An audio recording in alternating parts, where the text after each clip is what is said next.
El Kuni Gi Ula, God who acquires redemption. You purchase not only land, but legacy. You write redemption into bloodlines and bring restoration into public record. May my name be sewn into your scroll of the redeemed. Yehovah Elohi El Kuni Gi Ula. Kadosh, Kadosh, Kadosh. Please fill me and lead me, and cover me and stir me, and speak through me with your written word, with boldness and humility to those who listen. I ask all these things in Yeshua HaMashiach's name. Amen. We'll start with the Shema. Listen and obey. Children of Yehovah, pay careful attention and respond. Yehovah is our power and authority. Yehovah works in unity with himself, and you shall act upon your love to Yehovah with your power and authority, with your thoughts and mind, with your entire body, with all the muchness that you have. Yod, Hey, Vav, Hey. Hand, behold, now, behold. Ruth chapter 4. Meanwhile, Boaz had gone up to the gate and had sat down there, when the Redeemer of whom Boaz had spoken passed by. Such and such, he said, come over here and sit down.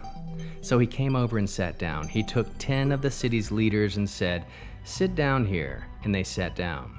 Then he said to the redeeming kinsman, the parcel of land which used to belong to our relative Elimelech is being offered for sale by Naomi, who has returned from the plain of Moab.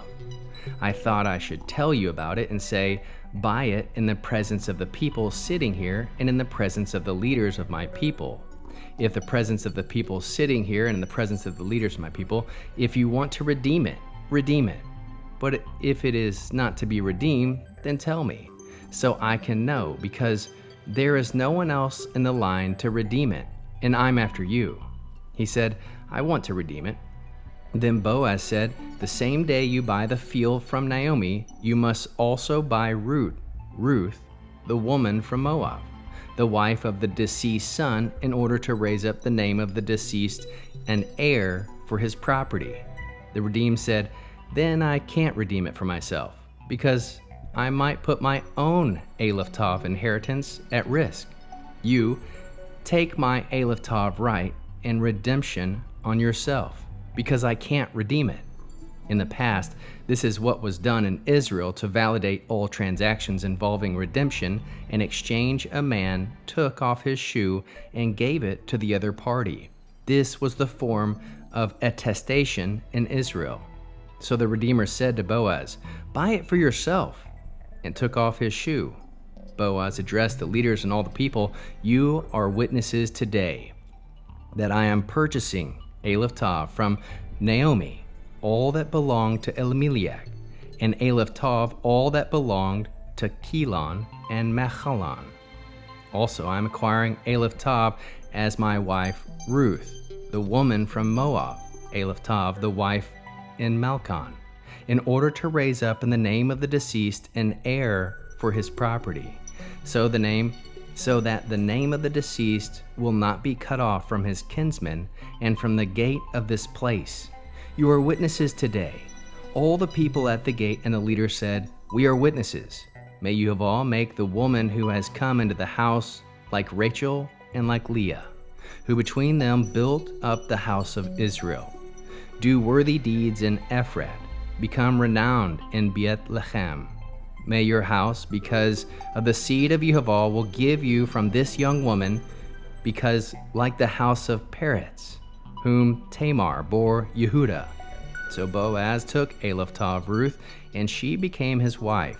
He had sexual relations with her. Yehovah enabled her to conceive, and she gave birth to a son. Then the woman said to Naomi, blessed be Yehovah, who today has provided you a redeemer. May his name be renowned in Israel. May he restore your life and provide Aleph Tav for your old age, for your daughter-in-law, and who loves you and is better than 7 sons, has given birth to him. Naomi took Aleph Tav, the child, laid it on her breast, and became its nurse. The woman who were her neighbors gave it a name. They said, a son has to be born to Naomi, and called it Oved. He was the father of Yeshai, the father of David. Here is the genealogy of Peretz. Peretz was the father of Aleph-Tav Hetzron. Hetzron was the father of Aleph-Tav Ram. Ram was the father of Aleph-Tav Amminadab.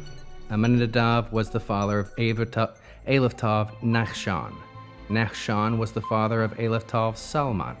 Salmon was the father of Aleph-Tav Boaz.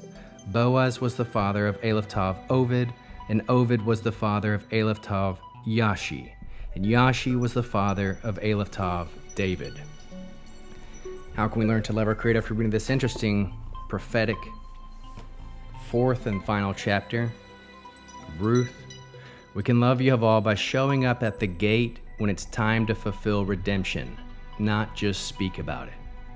Love Yahweh by paying the full price, what is ours to redeem, even if others won't. Love Yahweh by honoring the lineages and legacies Yahweh has not forgotten. How can we love our neighbors as Yeshua loves us? By stepping into the gap when others are unwilling and preserving names others deem forgotten. How can we bear one another's burdens? By restoring dignity to overlooked through covenant action, not just compassion. What are the top 3 fruits of the Spirit found? 1. Faithfulness. Boaz fulfills his covenant role in the presence of elders and witnesses. 2. Joy. The women of the city rejoice over Naomi, who thought her story was over. 3. Peace. Redemption. Redemption ends not in scandal, but in a legacy of righteousness and lineage. What is the Hebrew word that encapsulates this chapter? Sha'ar, gate, place of decision, justice, and transaction. Reference, verse 1. Anchor sentence. Sha'ar represents threshold, where private obedience becomes public covenant, where redemption is sealed before witnesses. Et Sefer Insight, Sha'ar, amplified meaning. The gate is where divine fire meets witness and authority to seal redemption. Where can we find Yeshua in the scriptures? Verse 7. Sandal exchange at the gate mirrors Ephesians 6, verse 15, feet fitted with gospel readiness. Verses 11 and 12. Blessing upon Ruth mirrors the prophetic fruitfulness of Mary, mother of Messiah. Verse 17. A son is born to Naomi, leading to David, the path of the Messiah. Mitzvah response, Torah-based mitzvah, Leviticus 25:25. If your brother becomes poor, his redeemer shall come to redeem what he sold. A response might look like this: I will redeem what has been lost in my family line, not just materially, but spiritually, through faithful obedience and covenant restoration. Hebrew declaration: Bashar Hagulah Nechrat Shem Meshorshet David Ha Mashiach. Meaning, at the gate of the redemption, a name was sealed from the root of David to the Messiah. We'll end with the Aaronic blessing using the name. Yahweh will kneel before you presenting gifts, and he will guard you with a hedge of protection. Yahweh will illuminate the wholeness of his being toward you, bringing order, and he'll provide you with love, sustenance, and friendship. Yahweh will lift up the wholeness of his being and look upon you, set in place all you need to be whole and complete. Shabbat Shalom. Shalom, shalom.